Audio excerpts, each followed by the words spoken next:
Syracuse quarterback Kyle McCord declared for the 2025 NFL Draft class. And we're going to scout him and tell you where he lands amongst the rest of the 2025 quarterback class. That and more coming up next.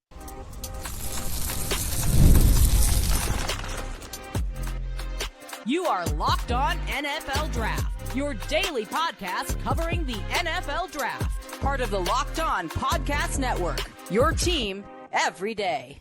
What's up, Locked On family? Welcome back to the Locked On NFL Draft Podcast, your daily podcast covering your favorite draft prospects, part of the Locked On Podcast Network, your team every day. I'm your boy, Damian Parson. You can find and follow me on X at DP_NFL. I'm a senior draft analyst, and thank you for making Locked On NFL Draft your first listen today and every day. Shout for being our everydayers. You know I got to kick the intro to Mr. LSU himself, Keith Sanchez. You can find and follow him on X at TheTalentCode. Keep talk to him, baby. What's up, Locked On family? Let's get locked in. This is Keith Sanchez, 2019 national champ, and the other side to this dynamic duel that we like to call the Locked On NFL Draft Podcast. I want to start this podcast off by saying shout out to our everydayers. Thank you for tapping in with us each and every single day. DP, today's show, man, we are headed to the Northeast, Syracuse, man. We are talking about Kyle McCord, one of the fastest rising draft prospects, right? You talk about what we like, what we think he can improve on, what do we think the overall grade and projection is for Mr. Kyle McCord. There's a lot of NFL teams need quarterbacks. If your team needs a quarterback, definitely stay tuned for that conversation. Then we're talking about wide receiver from Texas, Matthew Golden. Yes, splashed on the scene, one of the best playmakers in college football. Held it down for that Texas football team, right, from the wide receiver position. And then we're going to talk Nicholas Singleton, running back from Penn State, returns back to school. How do we feel about that? DP, let's start this thing off with the quarterback, Kyle McCord. You can start the season with a big return on FanDuel. New customers can place a $5 bet, and you'll get started with $200 in bonus bets if you win or lose your first $5 bet. Visit FanDuel.com to get started. Kyle McCord, quarterback for Syracuse, listed at 6'3", 220 pounds on the season, transferred from Ohio State after a subpar year for the Buckeyes in 2023, and man, did he bounce back in 2024. He completed 66% of his passes. He had almost 600 passing attempts, 4,760 yards passing on the season, average around 8 yards per pass attempt, 34 passing touchdowns. He did have 12 interceptions on the season. 5 came in that weird game against Pittsburgh. Keith, let's start with the good. When you look at Kyle McCord, what are some of the things that you take away from his game? And you're like, you know what? That translates well to the NFL. Yeah, I'll go two things. One is first of all, right? Kyle McCord, this year. I feel like you need to end this off with the phrase, what that was Shaq, I think, and say, I was not familiar with your game, right? Like that's how he made everybody feel. Say, I was not familiar with your game, my brother, right? You was at Ohio State with all of these guys, Marvin Harrison Jr., everybody else, right? And it was a subpar performance on his part, right? And this year he came out and he proved a lot of doubters wrong. What do I like about Kyle McCord, DP? And this was something he didn't do at Ohio State, and I don't get it because you had a much better wide receiver core, was give wide receivers opportunities with the one-on-one balls, pushing the ball down the field. I really appreciate that about him, right? Throwing the back shoulder or throwing the front shoulder, right? Like leading them up the field and being able to hit these guys in stride. But that was something that I seen consistent. And then I even think that he throws with anticipation up the field, DP, meaning that if it was a couple red zone opportunities, right, he lets that thing go and say, hey, tell a wide receiver, go get it, right? I'm gonna put it on the back pylon, go get it. And so I definitely appreciated his willingness just to let the football go and not have to be a throw of the football where it has to be wide open in order for him to throw it. He threw wide receivers open vertically down the field, and I definitely appreciated that. Same, Keith. I really appreciate his, like you said, the accuracy, the ball placement with him. It was crazy because, like, I remember him at Ohio State. He didn't handle pressure well. He was really good this year against the blitz. You saw, I felt like the game was just slowed down. He was playing with a very good level of confidence. You would see him at the line of scrimmage, and he would identify the potential blitzers pre-snap. And once he knew who might be on their way to him, he knew to replace them with the football. You know what I mean? When you got slants, they got hot routes. He got to his hot routes quickly and efficiently. This is a guy from a mechanical standpoint. I think he's a very clean thrower of the football, sound mechanics, quick, snappy release. He trusts his turn of his core. I liked what he brought to the table. Like I said, and he's a guy that thrives on playing on time. He's a timing and anticipatory thrower. He plays well within rhythm, and he plays well in the pocket. And for Syracuse, who, even though they had a good running back, they leaned heavily on Kyle McCord. And if you had asked me, DP, at the end of 2023, you think the next team Kyle McCord goes to, they're going to throw the ball as heavily? Listen to this, guys. 44, 48, 47, 54, 65, 70, 53. Those are pass attempts in single games. He threw 70 passes against Pittsburgh. That's the game he had those 5 interceptions. Don't know why he was still in there, but that's what happened. So offensively, Keith, I think he brings a accurate pocket passer that can get the ball out in quick time. He fits that West Coast offense to a T in the NFL. Yeah, and that's what I was going to say, that I don't. All right, I guess let's flip the coin, right, and talk about the question marks. I think that he has to play in this type of scheme. Because I went back in order to watch this part of it, right? I went back to the Ohio State to see what was wrong. And I think that he plays better when it's spread. So I thought of teams like the Cincinnati Bengals. I thought of the Tennessee Titans. I thought of the Buffalo Bills, right? Like just being a backup quarterback to Josh Allen, to where those teams that they don't mind going 3-by-1 or 2-by-2 sets are just simply going empty and allowing him just to kind of pick apart a defense, right? But I do think that he's scheme specific, which a lot of quarterbacks are, and I'm not speaking in a negative way.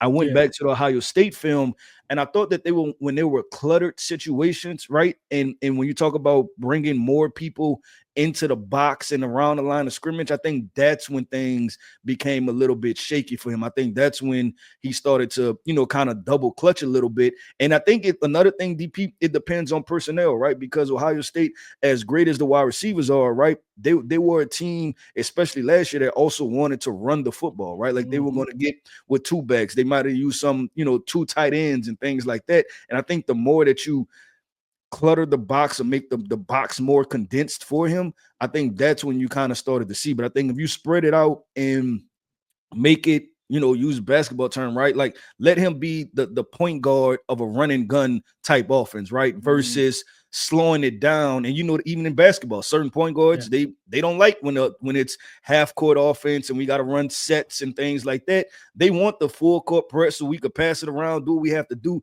And it seems like he's one of those type of quarterbacks. So I definitely agree with you. West Coast, spread it out, let him dink and dunk, and then take a couple shots. Yeah, I agree with you, Keith. And you think about just some of the like you said, the question marks, right? He has below average. I think he has like average mobility. He's not a great athlete. It's like that. It is Baker Mayfield-ish, right? Like that's what from a build perspective, I think they're probably very similar from a height perspective. But I think it's Baker Mayfield-ish, where he'll kind of make you pay a little bit, right? But don't think that he's going to be dominant in the run game, right? When pressure starts to get to him, his mechanics go awry. He puts the ball in harm's way. On the season, from a statistical standpoint, he has 23 throws that are deemed turnover-worthy plays. When he gets pressure, like he gets sped up, like that's when you see him get a little sporadic and erratic with the football. So he's got to clean some of that stuff up and handle not the blitz pressure, because again, he'll have free runners, he'll make throws around them, change the arm angle, stuff like that. It's the 4-man and 3-man pressure, which is weird. That's what gets to him rather than sending multiple defenders his way and sending the blitz, because he identifies it quickly. I think that's what it is. When he can't identify, if there's no clear blitzer and it's just a 4 or 3-man rush, it's not, hey, I'm identifying who's coming, and now I know that's a weak spot in the coverage. It's, okay, they're dropping 8, they're dropping 7. I got to find who's going to be open in a timely fashion against a 3- and 4-man rush. Those are the rushes that gets to him. He also tends to lock on that initial read. He locks on that initial read far too often. He flashes the ability to get through his reads. He's got to improve the eye manipulation. Keith, you brought up a couple teams. I think you look at the San Francisco 49ers, if you don't feel comfortable paying Brock Purdy $50, $60 million, And I will say this personally, I don't think you should feel comfortable paying him that much. I don't really want to pay any quarterback that much personally, but nonetheless, I'm not paying Brock Purdy $60 million. So if you don't feel comfortable with that and you want to tag him, whatever, I think Kyle McCord would be a good fit behind Brock Purdy because he can still run that offense and do all the things that Kyle Shanahan wants. Play on time, play within rhythm. Yeah, I agree, DP. And in my grade for him, I'm gonna go with a fourth round grade, a high fourth, and at the draft and I scale right with the developmental traits. I think he's the epitome of developmental traits, right? Like, see if we can get something out of him. And then real quick, just back to that Baker Mayfield point. Baker's listed at 215. He's listed at 220, right? Kyle McCord is listed at 6'3. Baker was listed at 6'1. So I just think from athletic build profile, I think they're very similar. I do think they're still somewhat different prospects. I think Baker Mayfield arm is stronger, right? But when you're trying to paint a picture for mobility perspectives for our listeners, I think it's that like take what similar. Baker does and kind of put it into a box. I gave him a late third over at BRR. Our third round scale is like high level backup with a potential to start. That's why I kind of had him in that back end of the third, mid to back end of the third round. I can see especially in this class with darn Carson Beck going back. I can see a team saying, you know what, third round, let me go ahead and scoop Kyle McCord up. Yeah, so we see him similarly, right? Like very somewhere similar, like peak fringe starter ish and backup early on in his career. Yep, 100%. Well, DP, let's keep this thing going and flowing to one of my favorite prospects. Yes, we're talking about the golden child. Matthew Golden declares for the NFL draft. Let's jump into this conversation coming up next. From big upsets to game-winning drives, the NFL playoffs are better with FanDuel, America's #1 sportsbook. Because right now, new customers can bet $5 and get $200 in bonus bets guaranteed. That's $200 back in bonus bets, win or lose. The FanDuel Sportsbook app gives you everything you need for live bets, same-game parlays, and so much more. Just visit the website and you can check out the latest betting lines surrounding your favorite teams and or leagues. To get in on this action is simple. Just visit FanDuel.com to join today. That's FanDuel.com to join today and get in on the action, and you'll get started with $200 in bonus bets guaranteed. That's FanDuel.com to get in on the action and join today. Make this playoff season unforgettable with FanDuel, an official sportsbook partner of the NFL.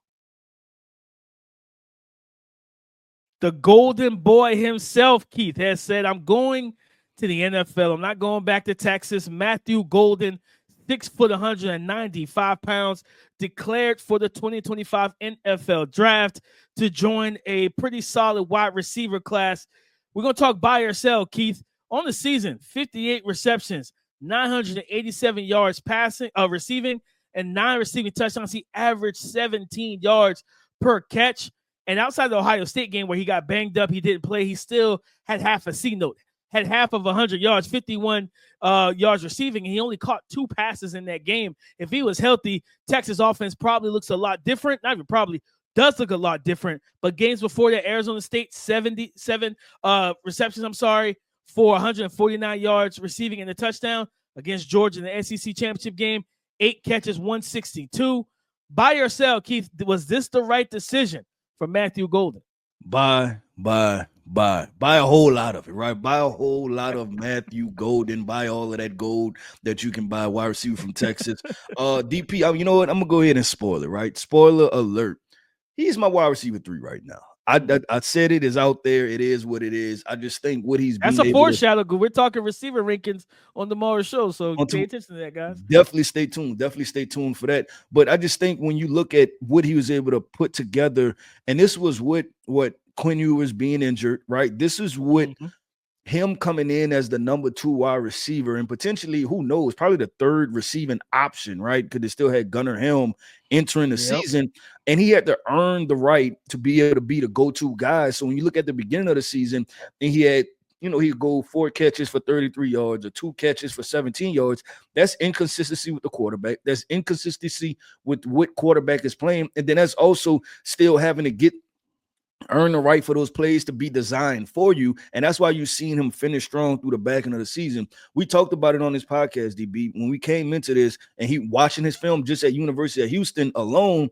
I think I had a high second round grade. I'm like, this dude got juice to him. And watching him at Texas, you see that it's real. The thing that I'm most impressed with, DP, is his ability to win both from the slot and outside. I think that's the thing that's most impressive, is that he has the IQ and he has a game plan no matter where he's aligned. And projecting him, you feel that Matthew Golden, he is your prototypical ZY receiver with upside to funnel an offense through him on certain games, right? And I really like Matthew Golden from that perspective. So I'm buying it. I don't even worry about coming back because you did what you had to do, right? Like the reason y'all are not in the national championship game, yes, you got injured, but 2, is to none of your fault. You balled out in every opportunity down the stretch, and you showed that I could be the lead man for a wide receiver core. And once you do that, it's time to head to the league, big dog. And truthfully, Keith, if he doesn't get hurt, they put a lot more pressure on that Ohio State team with him on the field. You know what I mean? And especially on those corners who are kind of handsy and different things like that. Like this type of guy that could get that gave them trouble. On the 2 catches he did have, he was wide open. You know what I mean? He won with route running, a explosion out of the break point. I'm buying as well. I think, and I've been hoping. I was kind of up and down. I don't know if he's going to declare. Like he's got 1 more year, eligibility. You can go back and play with Arch, who's a much more aggressive passer who can bring more explosion to the offense. You get a whole offseason with Arch, and now you're not just the number one, you're also the big playmaker down the field for Arch. And I was like, yeah, you probably could walk out of there with 1,300 yards and 14 touchdowns or something like that. But I'm happy he went. I'm happy he declared for the draft because I think he's going to test well, right? He's explosive. He's dynamic, right? Ball skills. You see him go up and make plays at the catch point. But this is a guy that also tempos his routes well. He doesn't really tip his cap in terms of letting the defender know where he's going or how fast he's supposed to run the route. Everything looks the same with him for the most part. I just appreciate this game all the way. And it's crazy because this is not a senior receiver that we're talking about. Key, this is not a guy that's been like, hey, yeah, I've been the top receiver in college football for 3 years. Like he came out of a kind of an unknown situation at Houston, earned his keep on a big stage on the team that went to the semifinals of the college football playoff. And without him, they don't make it to the college football playoffs. Not only do you don't make it as far as you did, right? 160 something against 150 yards against Arizona State and the touchdown late in that game, right? Like without Matthew Golden, they don't beat Arizona State. Which is crazy to think about. You know what I mean? Like Arizona State, you are Matthew Golden away from losing that game. So I absolutely, to me, he projects as that, like you said, that Z receiver, that wide receiver 2 for offense. You know what I mean? And I haven't settled on a true comp yet and everything, but this dude he's good. He is darn good, and I'm glad people are starting to pay attention to him now because we've been you started the charge off of summer scouting, you know what I'm saying? Then we just kept talking about him as the season went on, and as he got hot, people are like, well, DP and Keith on the Locked On NFL Draft podcast been talking about him for months.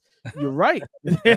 You're absolutely correct. We've been talking about this guy because he can be a big-time playmaker for an NFL offense, and you think about teams that need receiver help, yeah, I mean, this is a guy that you want to look at maybe first round for real. Like, to be honest with you, and I don't think he's going to go to – I'll be shocked. I'll say this. I'll be shocked if he went to Shrine or Senior Bowl.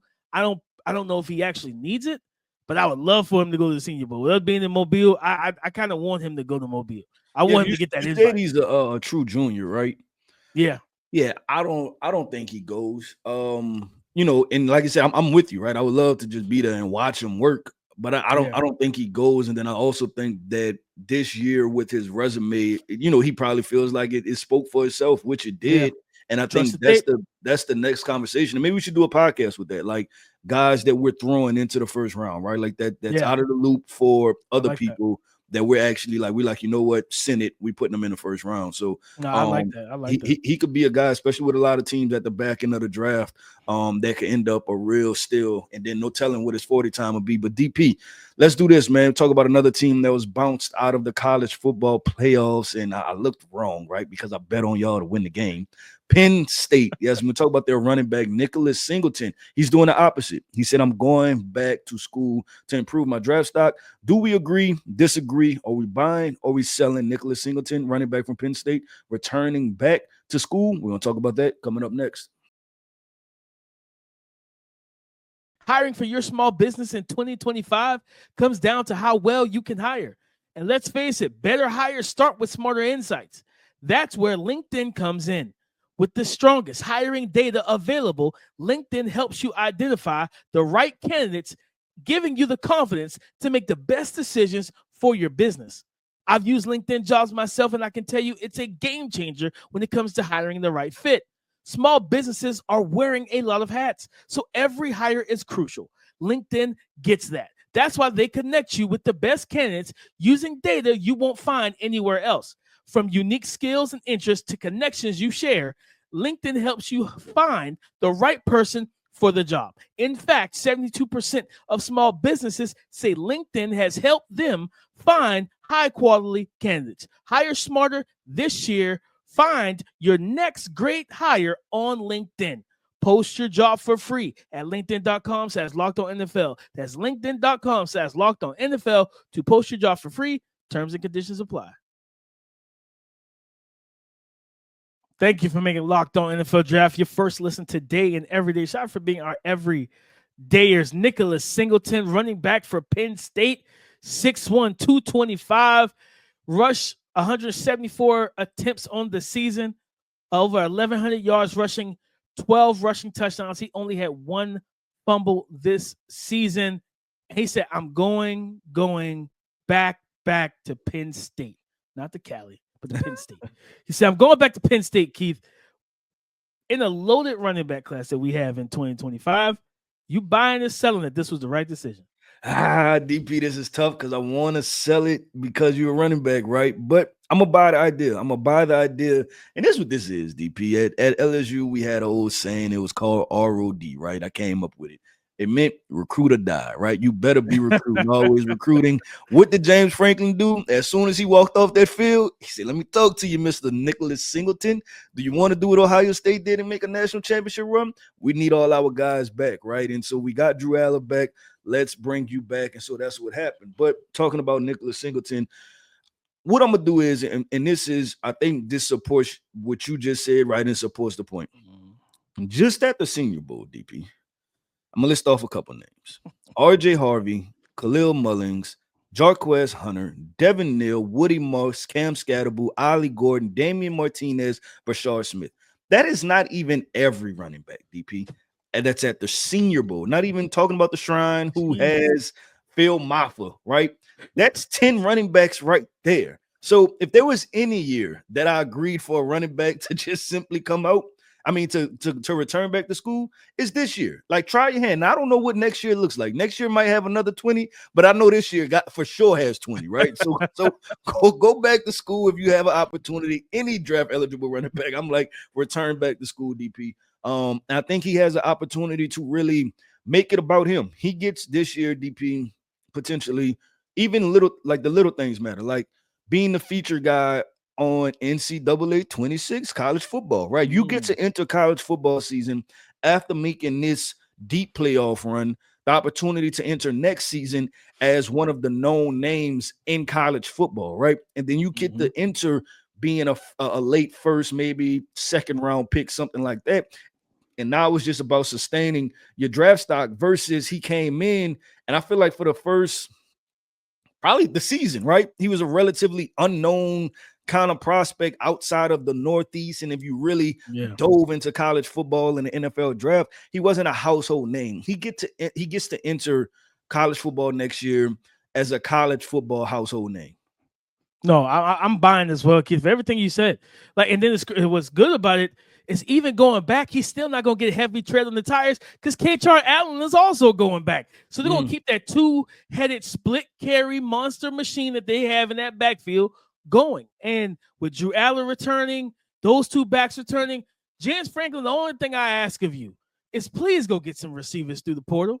Go get somebody. I know they got a guy coming in, kind of like a 5'10", quick twitch receiver. I can't remember his name, but I know somebody mentioned him to me on Twitter and everything. And I checked, okay, this is a good get, but you need to, in all honesty, you need more size. Like if I'm James Franklin, I would have rather get Nick Anderson, who went from Oklahoma to LSU. Shout out to Garrett Nussmeier and what he about to be throwing to over there in LSU, having a top dog like that.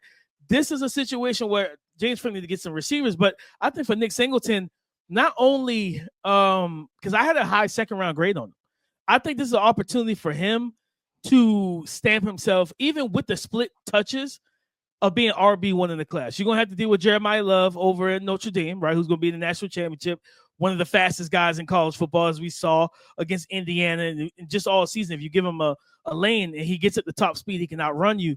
I think for Nicholas Singleton, he pass protects well. He's a really good receiver, not just on like just the shallow stuff out of the backfield. He lines up in the slots and runs routes. Like he's a dynamic playmaker. And then in the run game, I think their OC Kolanecki, what he has to understand, I think, is go back to that Cleveland Browns team where they had Kareem Hunt healthy and Nick Chubb. Watch how Kevin Stefanski called plays for those guys. In this offense, Nicholas Singleton is Kareem Hunt. He's your gap scheme runner, your downhill guy, where that's where he processes information the best. Where Kachar Allen is the more patient, one-cut guy in the wide zone game. Mm-hmm. If you call plays correctly for each player, you're gonna have you can run it every game and have 200-yard rushers. That's how talented this backfield is. I think for him, you get to keep the tread off your tires. You get to go out there and prove that you are one of the best, if not the best running back, total running back, complete package at the next level. I would say go get with a track coach because he runs like he's stomping the yard. You know what I mean? He's got that Isaiah Pacheco high knee. I'm trying to stomp on whatever's underneath me. Like, no, brother, like just get a natural fluid run motion, get with a track coach. And that 4.3, 4.2, I think he could hit it. You know what I mean? So I'm buying, Keith. I'm glad he went back. This was the right decision. And like I said, I didn't even granted, it's hearing you name the names at the Senior Bowl is just crazy at the running back position, like all that talent. And that's not even the entire class. Like there's still DP. There's gonna be guys going drafted, bro. Listen, I mean, I didn't even name off Omarion Hampton, Quinshon Judkins, Caleb Johnson, Ashton Genty, Travion Henderson, right? Like there's still so many more names out there. Jordan James. Good decision, right? Nick Singleton. Good decision. Good decision. 100%. Because you just don't want to throw your name in that hat in this situation where the range and the people are starting to turn a corner slowly, right? But the value of the running back.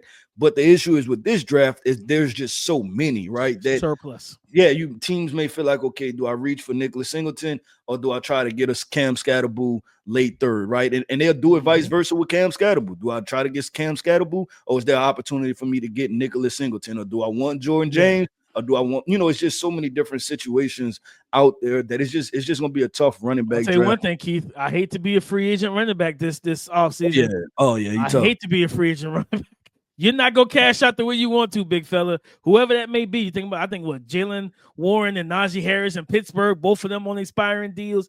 Yeah, you might want to take whatever they give you just to go back for a year. Yeah, and you talking about teams being able to rebuild. Then, like the Dallas Cowboys, you can rebuild your entire running back room. The Pittsburgh Steelers, you can rebuild your entire running back room. Jerry Jones draft 2 running backs. I don't care.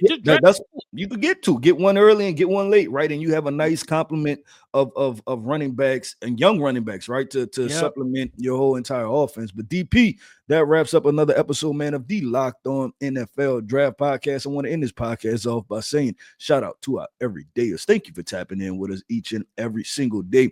I am Keith Sanchez. You can find me on X at The Talent Code. That right there is my guy, my co-host, Mr. Damian Parson. You can find him on X at DP _NFL. Thank y'all for making Locked On NFL Draft your first listen today and every day. Shout out for being our everydayers. Go subscribe and follow for free on YouTube, wherever you listen to podcasts, to get the latest episode as soon as it is available. On tomorrow's show, we are getting into our dueling top 10 wide receivers. Keith already let the cat out the hat who his number 3 wide receiver is. That's Matthew Golden, but who's 1, 2, 4, 5? We're going to talk about all that on tomorrow's show. So come and join the conversation again tomorrow on Locked On Podcast Network, your team every day.